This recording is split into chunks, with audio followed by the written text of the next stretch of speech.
டேஸ்டியான மட்டன் குழம்பு எப்படி வைக்கணும்னு பார்த்துடலாமா? சிம்பிளாக மசாலாலாம் நல்லா வறுத்து போட்டு கம வாசத்தோட சூப்பராக மட்டன் குழம்பு எப்படி பண்ணுறதுன்னு பார்த்துடலாம்.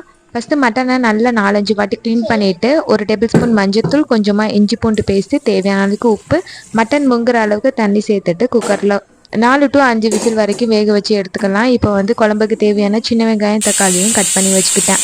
இப்போ மட்டனுக்கு மசாலா அரைக்கிறதுக்கு கடாயில் கொஞ்சமாக எண்ணெய் சேர்த்துட்டு சீரகம், சோம்பு, மிளகு, பட்டை, கிராம்பு, ஏலக்காய், கொஞ்சமாக கருவேப்பிலை, முந்திரி பருப்பு, கசகசா, சின்ன வெங்காயம், தேங்காய் இது எல்லாத்தையுமே சேர்த்துட்டு லைட்டாக நல்லா வறுத்துட்டு ஆற வச்சு மிக்சியில் அரைச்சி எடுத்துக்கலாம்.